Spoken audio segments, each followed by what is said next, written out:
Syukur alhamdulillah, mari sama-sama kita panjatkan Allah Subhanahu wa taala salawat dan salam kehadirat junjungan alam Nabi besar Muhammad sallallahu alaihi wasallam beserta keluarga dan sahabat beliau sekalian. Bapak-bapak dan ibu-ibu, dewan guru peserta rapat yang kami muliakan. Sebelumnya mohon maaf, seharusnya yang datang pada hari ini itu Bapak Kan Kemenak.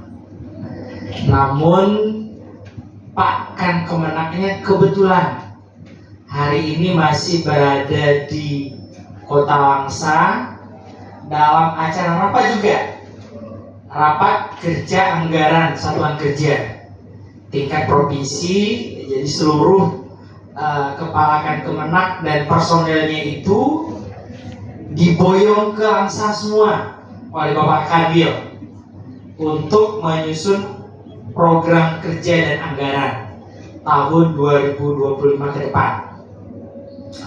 Begitu juga menggantikan Pak Kan Kemenak, seharusnya ada Ibu Kasubag. Ibu Kasubag juga kebetulan berhalangan hadir.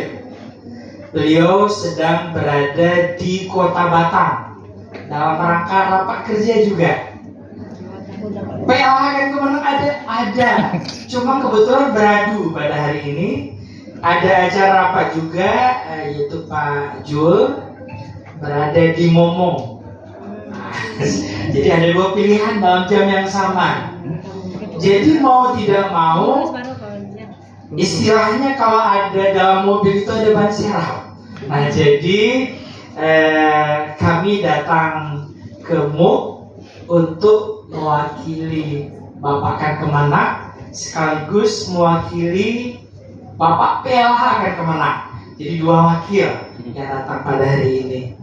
Namun tidak mengurangi rasa hormat, Pak Kan Kemenak menitipkan salam dan mohon maaf beliau tidak datang pada hari ini. Bapak Ibu yang berbahagia, madrasah ini kemudian saya tertarik mengingat bagaimana drastisnya perkembangan madrasah dari dulu sampai dengan sekarang. Kalau saya pribadi ini jebolan madrasah, MIP, MTSN, MAN. Kebetulan perguruan tinggi yang tidak. Jadi dari madrasah ibtidaiyah ke madrasah sanawiyah sampai madrasah aliyah, semuanya madrasah. Jadi saya adalah kaderisasi dari madrasah yang kebetulan bertugas juga pada hari ini di lingkungan Kementerian Agama yang menaungi madrasah. Kalau dulu semasa saya pribadi mengikuti pendidikan, madrasah dulu itu dipandang sebelah mata oleh masyarakat dulu. Kalau sekarang madrasah itu menjadi prioritas utama bagi setiap orang tua membawa anak-anaknya itu mengikuti pendidikan. Mungkin tahun-tahun 90-an itu madrasah itu seperti terpinggirkan di dalam masyarakat. Namun itu tadi, karena pergeseran waktu, pergeseran paradigma. Kalau dulu orang hanya bangga, orang tua bangga, di mana anaknya sekolah, di SD, di SMP, kesannya luar biasa bangganya. Tapi sekarang bertolak belakang, di mana sekolahnya, di madrasah. Untuk dapat menyekolahkan pendidikan anaknya di madrasah, orang tua rela dengan segala macam cara. Yang penting anak saya itu masuk ke madrasah. Nah, kenapa paradigma ini bergeser? Semua itu terjadi karena adanya pergeseran kualitas dari madrasah itu sendiri. Sekarang madrasah itu, saya berani mengatakan, silakan coba tandingkan dengan sekolah-sekolah umum. Saya yakin madrasah itu akan terus berada di depan. Sehingga mungkin ada, kalau kita lihat perkembangan sekarang ini bukan kita pinggirkan yang namanya sekolah umum, tidak. Namun kita melihat dari pergeseran paradigma. Kenapa madrasah lebih? Karena di dalam madrasah itu bukan saja mendidik putra putri ke dalam aspek ilmu pengetahuan, namun juga membina mereka ke dalam peningkatan moral dan akhlak. Kita lihat sekarang perkembangan era sekarang ini. Baru-baru ini kita lihat banyak begal. Begal itu dari mana? Dari kalangan remaja. Krisis moral, krisis etika, krisis akhlak. Ini yang menjadi problem utama di dunia sekarang ini. Akibat tidak adanya ilmu pengetahuan agama menyebabkan terjadinya krisis moral pada anak-anak remaja sekarang. Akhirnya mereka apa? Tidak lagi apa istilahnya ya, yang namanya agama itu sudah terpinggirkan. Sehingga yang tahu itu terjadinya pergaulan bebas efeknya. Pembunuhan, pemerkosaan yang dilakukan oleh apa? Kalangan remaja. Kenapa ini terjadi? Karena kurangnya pendidikan agama di dalam jati diri remaja-remaja kita, anak-anak kita dewasa ini. Nah, makanya kita bangga. Kami bangga di Kementerian Agama. Dan saya juga mengharapkan kepada Bapak Ibu itu bangga berada di lingkungan madrasah-madrasah. Kalau dulu untuk menjadi pegawai Kemenak saja malu. Kerjanya di mana? Di Kemenak. Kecil.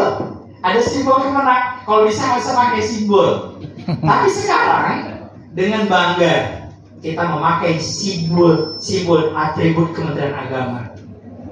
Kenapa itu terjadi? Malah yang terjadi sekarang ini terjadi perpindahan berbondong-bondong. Orang dari Pemda, orang dari dinas, orang dari kementerian lain ingin ke Kemenak. Kenapa berani ini saya sampaikan? Karena saya kebetulan orang yang dulunya mengurus pegawai di kantor wilayah. Jadi bertumpuk berkas-berkas orang yang inginkan mutasi dari dinas, dari Pemda menjadi pegawai Kementerian Agama. Kenapa terjadi pergeseran tersebut? Nah, di sini ada kebanggaan tersendiri menjadi orang Kementerian Agama, menjadi kebanggaan tersendiri menjadi pegawai Kementerian Agama, menjadi guru di Kementerian Agama. Bapak Ibu yang berbahagia,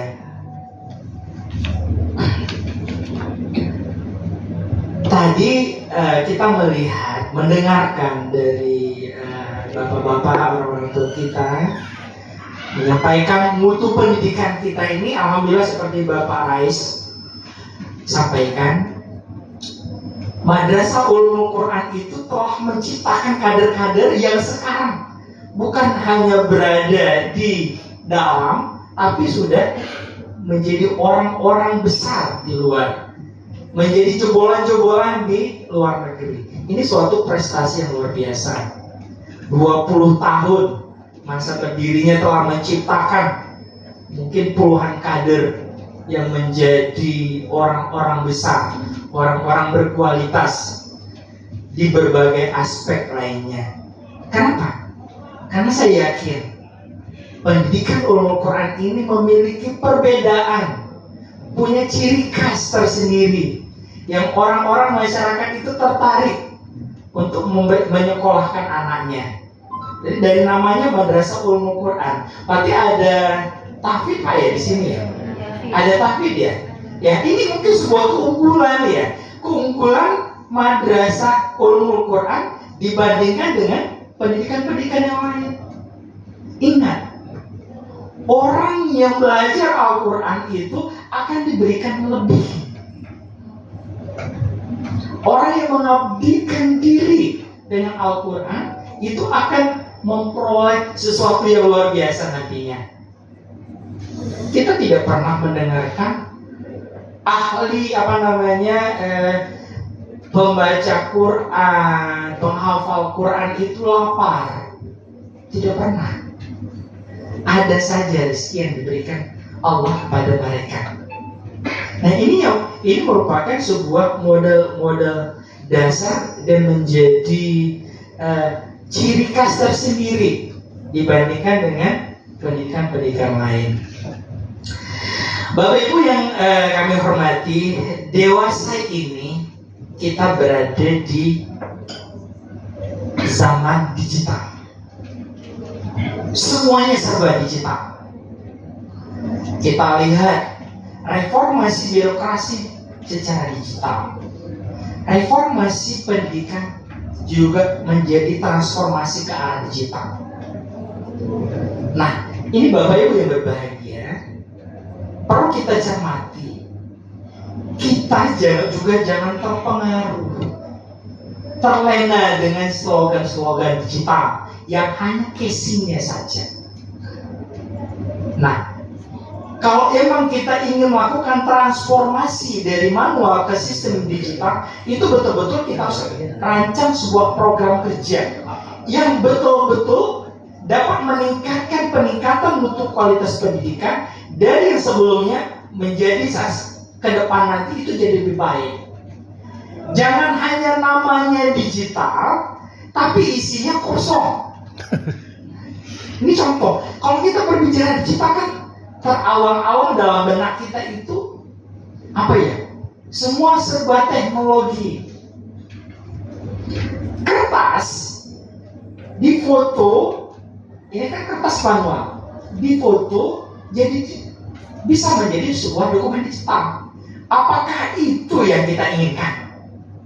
Tentunya saya rasa tidak seperti itu. Tapi bagaimana kita memanfaatkan teknologi? Ingat ya, kita memanfaatkan teknologi yang dulu tidak ada, sekarang ada, bisa bermanfaat meningkatkan mutu pendidikan kualitas yang ada saat ini.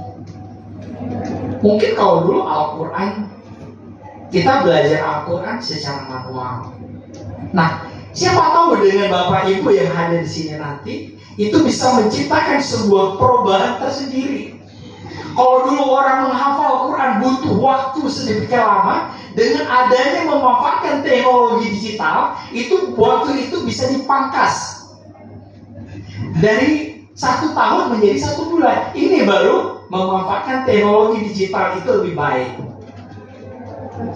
Begitu juga sistem pembelajaran. Bagaimana kita memanfaatkan digital, teknologi menjadi betul-betul bermanfaat untuk anak didik kita. Ingat, yang kita didik saat ini adalah generasi Z. Generasi dari kecil saja, gadget itu sudah ada di tangan mereka. Makanya Bapak Ibu yang berbahagia, untuk melakukan transformasi manual ke sistem digital itu perlu 3 aspek penting. Yang pertama adalah kemauan dari pimpinan. Tanpa adanya kemauan dari pimpinan organisasi, semuanya tidak akan terwujud. Ini mungkin saya ceritakan sedikit pengalaman kami saat bertugas di kantor wilayah. Pada masa Kak Kanwil dijabat oleh Bapak Dr. Iqbal, itu terobosan pertama yang dilakukan adalah perubahan pelayanan kepegawaian dari manual ke sistem digital. Apa yang kita lakukan? Ini adalah program visinya. Itu tadi, ada kemauan dari pimpinan. Pimpinan mengambil alih, kita berubah paradigmanya. Pelayanan dari dulu manual ke sistem digital. Apa yang kita harapkan? Kita mendesain sebuah program kerja bagaimana memangkas birokrasi yang ada. Kalau dulu bisa dibayangkan pelayanan kepegawaian itu umpama naik pangkat dari daerah bawa ke kantor wilayah, dari daerah bawa ke kabupaten kota, dari kabupaten kota bawa ke kantor wilayah. Apa yang terjadi dari segi waktu? Berapa waktu dibutuhkan? Kemudian berapa biaya yang timbul? ongkos mobil. Kalau dibawa oleh di sana ada SPPD, ada biaya penginapan, akomodasi, kemudian sampai ke kantor wilayah ada pelapis kertas ini lagi. Biar apa? Biar cepat. Nah, kan gitu. Itu sistem manual. Apa yang dirubah? Dengan sistem aplikasi tersebut terjadi transformasi.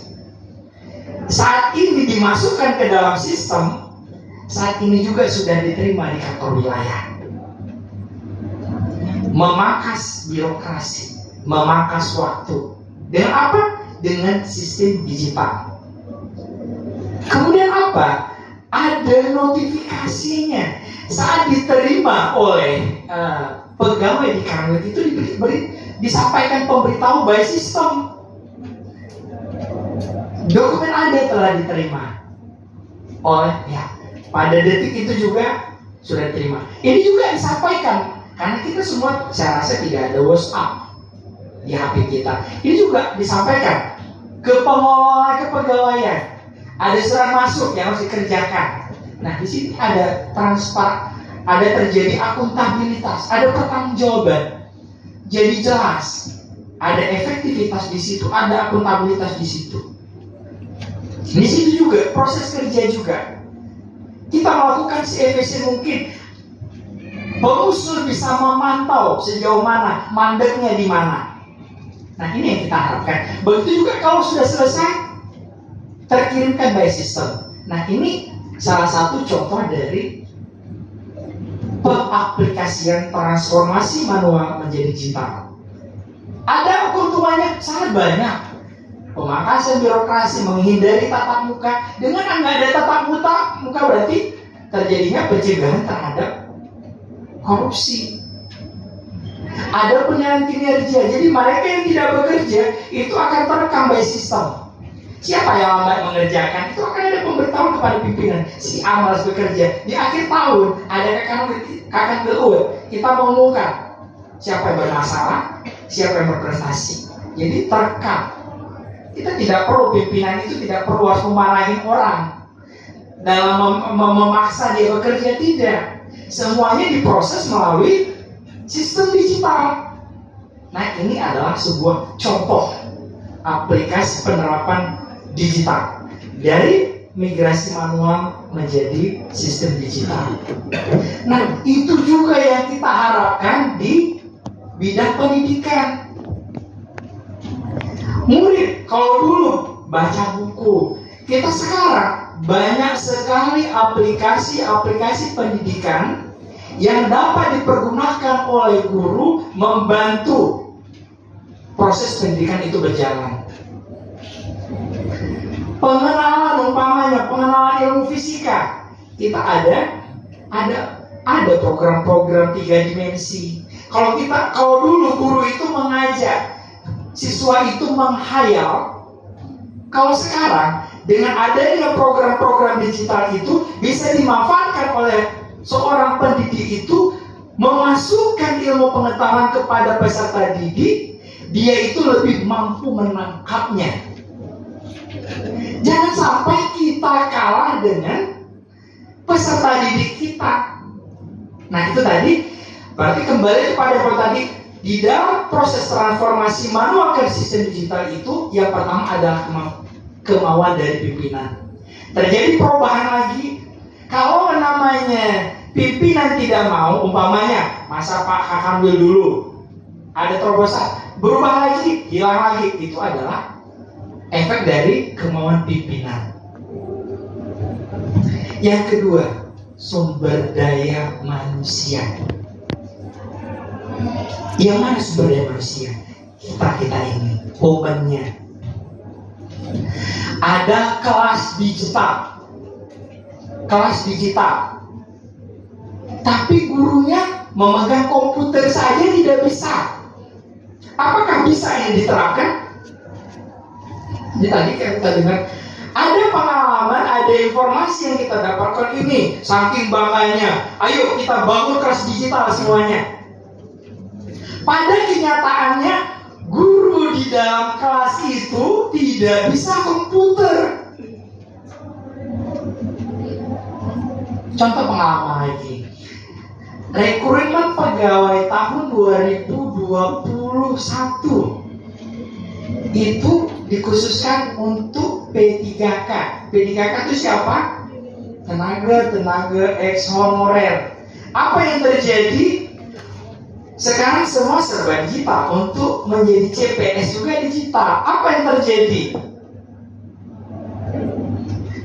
Jangankan untuk mengisi soal, untuk memegang MOS saja tidak bisa.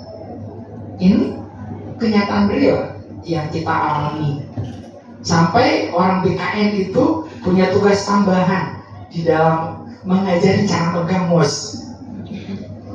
Ada yang megang MOS karena sakitnya nggak tahu ya, sorong ke depan, mentok, udah kan nggak bisa lagi di layar komputer. Ini gimana nggak ada jalan-jalan lagi, sampai seperti itu kejadiannya. Nah, ini menjadi perhatian untuk kita semua. Yang ingin saya sampaikan adalah untuk bisa terlaksananya transformasi manual ke dalam digital adalah persiapan kompetensi SDM terlebih dahulu.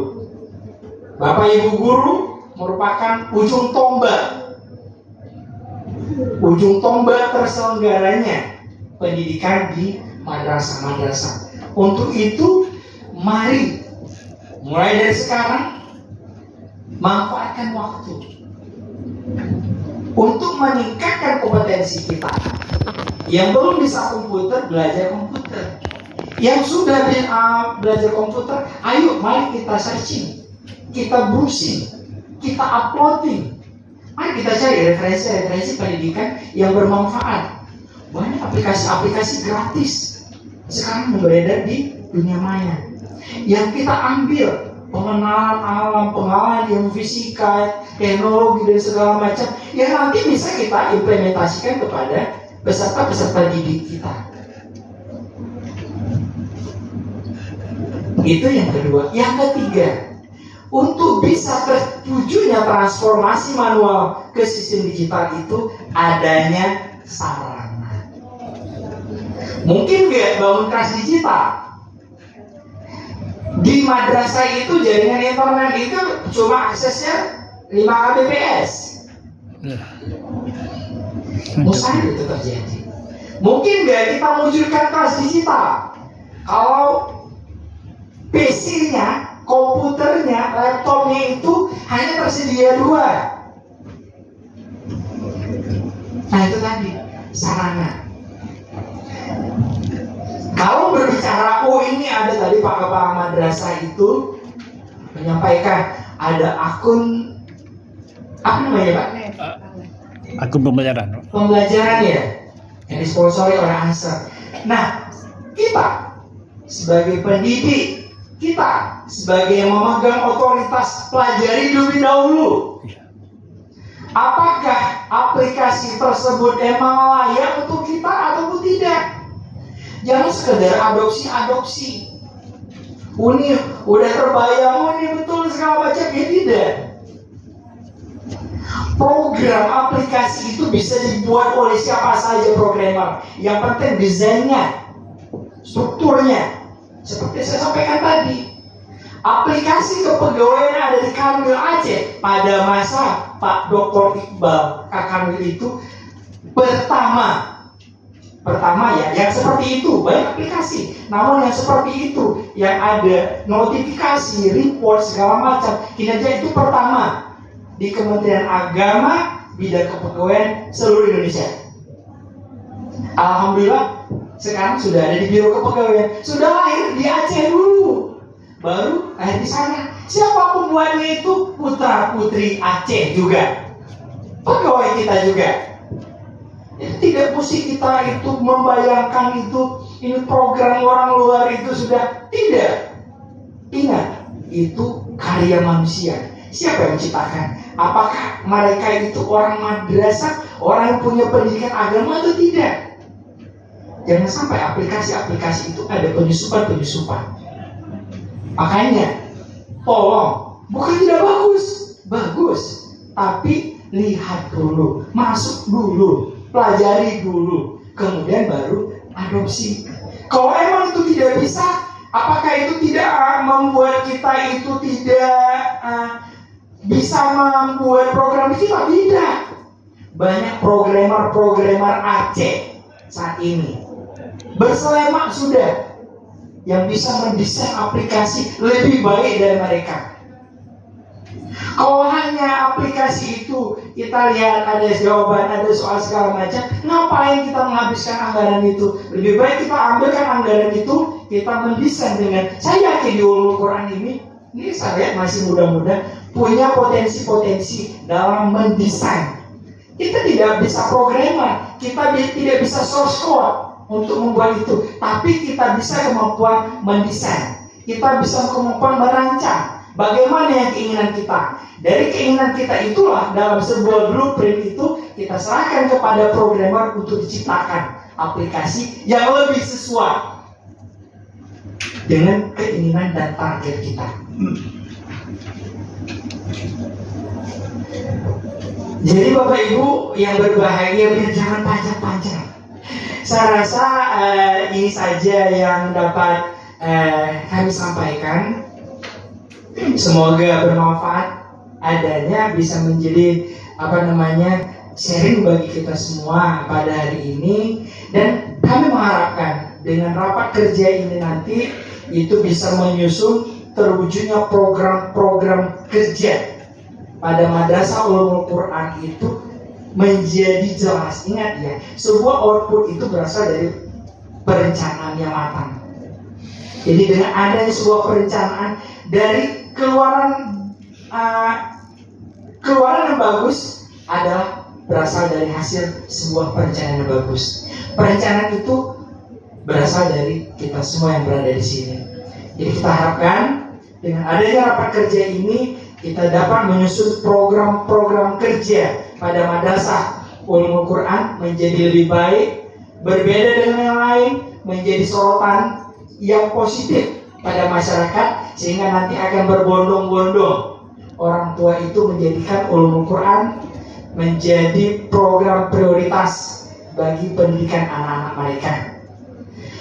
Dengan mengucapkan Bismillahirrahmanirrahim, acara rapat kerja Madrasah Ulumul Quran Kota Banda Aceh dengan resmi dinyatakan dibuka. Bila itu wal hidayah. Assalamualaikum warahmatullahi wabarakatuh.